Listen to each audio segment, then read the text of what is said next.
I just want to start out by saying that this might be one of the most depressing videos I have ever recorded because the payment on this Corolla, it is absolutely diabolical. So let's just get started here, okay? When you go on Toyota's main website, okay, the consumer site, and I'm making this video primarily for the United States viewers, the interest rates on some of these Toyotas, it's crazy. 5.99% for 72 months on a Camry. The Grand Highlander, 6.49% for 60 months. And then we have the Corolla that we are taking a look at in this video, 4.99% for 60 months. These are Toyota's incentivized finance programs. Yes, these things can change every single month, but on average, it's been this way for like the past few years now if you go on Toyota's website. And that is truly unfortunate because these are vehicles that families depend on as reliable transportation. I would say that the Corolla is something that you can actually hang on to even after the warranty period expires. So it's sad that the interest rates are this high. I mean, you can go to a well-known credit union like PenFed that's pretty much available nationwide, and almost anybody can open an account here. Just put $5 into a savings account and you're automatically a member. You don't have to be military or anything.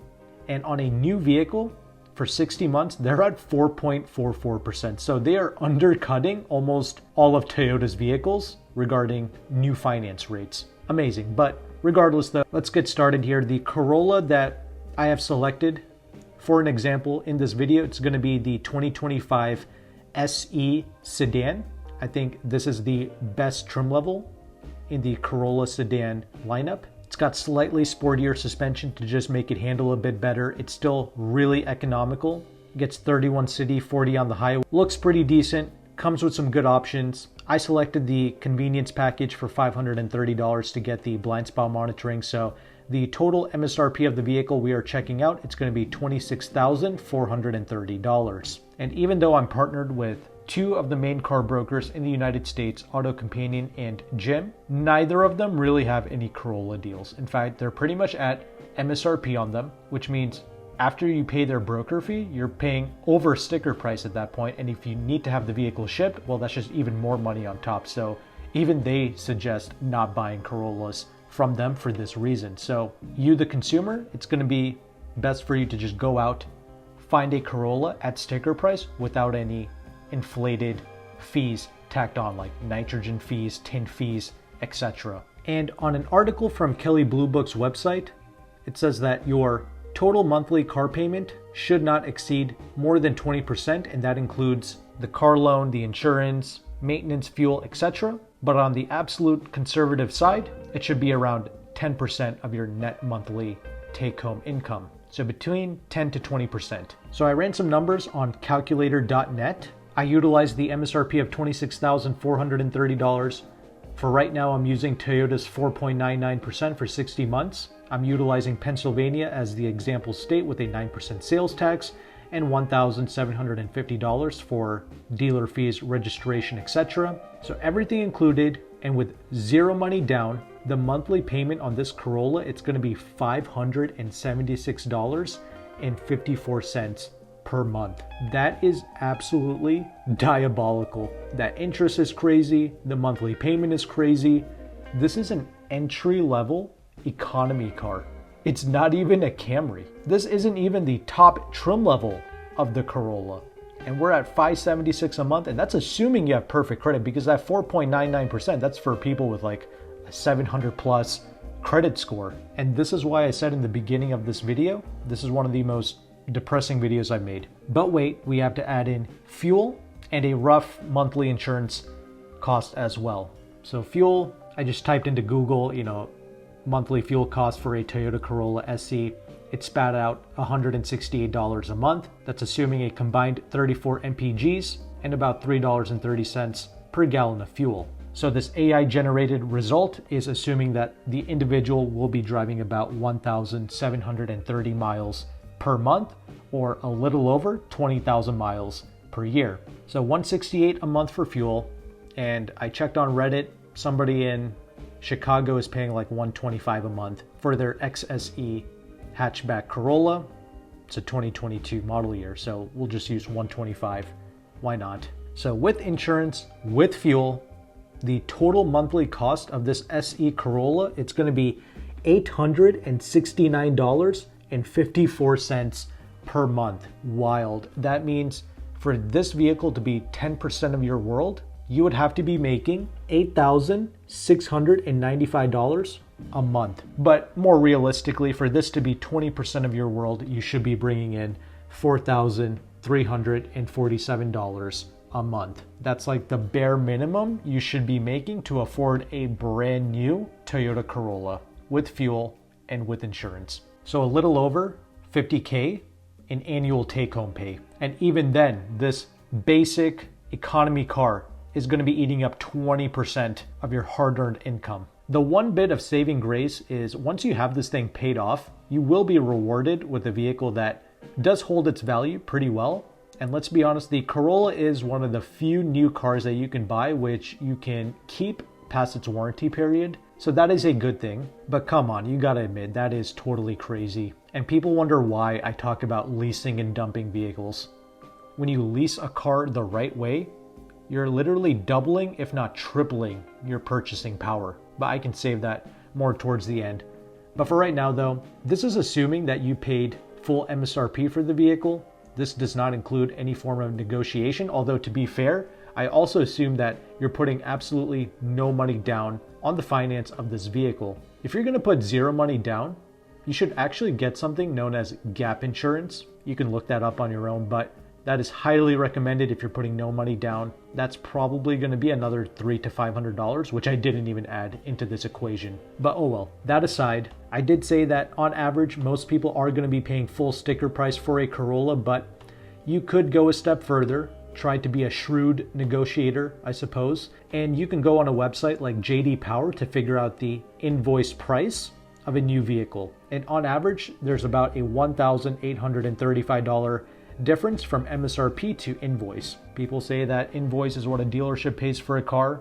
I've never worked at a dealership, so I can't really confirm that, but let's just pretend that's true. So you could maybe negotiate with the general manager of a dealership and say that you want $1,800 off the MSRP of the vehicle, or else you're going to go and you're going to finance at PenFed or something to get their 4.44% finance for 60 months, right? Typically, the dealership wants you to finance with them. So tell them, sure, you'll do that. You'll take their 4.99% for 60 months, but you want to get $1,800 off the MSRP. They might actually go for that.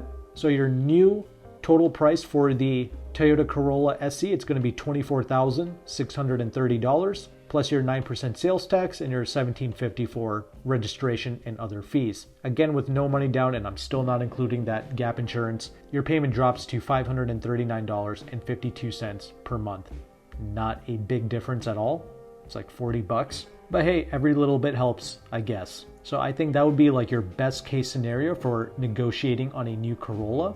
But you're right, no matter how you look at it, these payments are still crazy. Regarding leasing and dumping vehicles, sadly, that's not going to work out for everyone because a lot of people, they simply drive too much. Like even the AI generated report assumed, a person driving 1,730 miles per month, which is about 60 miles a day. And that seems accurate if you're going to be commuting, taking long trips, running your errands. But if you're someone who can at least cut back and maybe just drive 15,000 miles a year, then sure, you can take advantage of some of the lease and dump techniques that I've shared multiple times on this channel.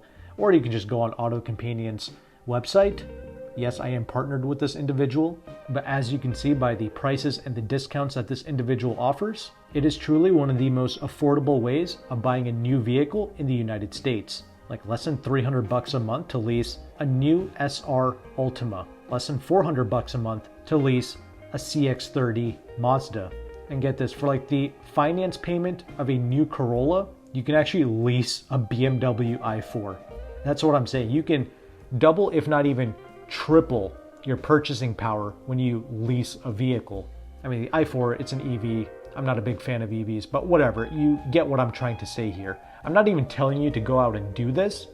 I just want the average consumer to be aware of these techniques to simply give you more options in this ridiculous car market. Now, yes, AutoCompanion charges a broker fee to access these deals. He's literally setting up pre-negotiated deals for you, so you never have to haggle ever again. Like for instance, on that Altima, it's like 13% off the MSRP, and that's before incentives. And he's primarily located in Washington, DC, so if you need to have the vehicle shipped, yes, that is an additional cost that you have to pay. So you do have to factor in all of these things, but regardless, it's still good to know about services like AutoCompanion. But if you are someone who wants to try and negotiate on your own, AutoCompanion offers a free leasing calculator, which I will have linked below.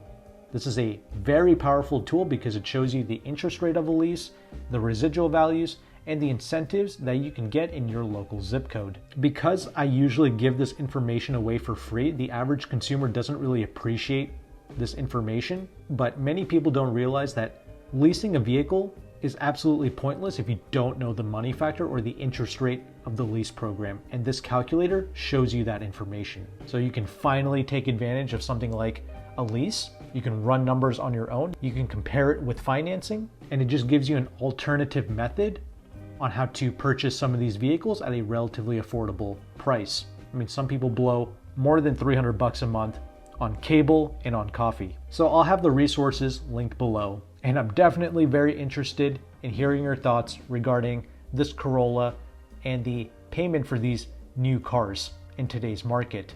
I will be making another follow-up video talking about, the best cars at the $5,000 range, the $10,000 range. But the challenge with those videos is like 70% of America doesn't have like $1,000 to their name, right? Like that's an article, and that's something that's been spreading since, the last 10 years now. I've been hearing about this. So how does the average person go out and get a loan for $5,000 or $10,000? Or what if they absolutely just blew their credit off and they can't get a loan of any kind? How do they go out and purchase these $5,000 or $10,000 vehicles? So that's a challenge. I need to research more regarding that, but I can see why the average car reviewer never makes videos like this. It's just too much to cover and to take into consideration. It's just too many variables. Everyone has just crazy, drastically different circumstances. But regardless, I'm going to try my best. I will be researching this even further. But if you found value with this content, make sure to like and subscribe. Thank you again for watching. Take care and goodbye.